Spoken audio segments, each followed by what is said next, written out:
నీ జీవితం మొత్తం ఒక బుక్ లో ఆల్రెడీ రాసి పెట్టింది. నీ చావుతో సహా ఉందంటే నమ్ముతావా? ఇది ఎక్కడో కాదండి, తమిళనాడు నాగపట్నం వైతీశ్వరం టెంపుల్.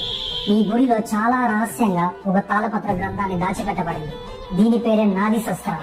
దీన్ని అగస్త్య మహర్షి 2000 సంవత్సరాల ముందు రాశారు. ఇందులో కోట్లాది మంది బొటని వేల ముద్ర ఆధారంగా వాళ్ళ భూత భవిష్యత్ వర్తమాన కాల గురించి రాసిపెట్టారు. అగస్త్య మహర్షి తన డివైన్ పవర్స్ యూజ్ చేసి ఫ్యూచర్ ని ముందుగానే చూశాడు. దాన్ని బేస్ చేసుకుని కోట్లాది మంది డెస్టినీ రాశారు. ఈవెన్ వాళ్ళ చనిపోయే రోజు అండ్ ఎగ్జాక్ట్ టైం తో సహా కూడా రాసిపెట్టాడు. షాకింగ్ ఏంటంటే అక్కడికి వెళ్ళిన భక్తులు కూడా వాళ్ళ లైఫ్ గురించి పామిస్ట్ ఎగ్జాక్ట్ గా చెప్తుంటే ఆశ్చర్యపోతున్నారు. వాళ్ళ చిన్నప్పటి నుంచి వాళ్ళ ప్రెసెంట్ సిచ్యువేషన్స్ అండ్ వాళ్ళ ఫ్యూచర్ ఈవెంట్స్ వరకు ఎగ్జాక్ట్ గా మ్యాచ్ అవుతుంది. ఇది పామిస్ట్ ట్రిక్సా లేక గాడ్ డివైన్ పవరా? మీకు ఏమనిపిస్తుందో కామెంట్ రూపంలో తెలపండి. అండ్ ఈ టెంపుల్ ఇంకో మిస్టరీ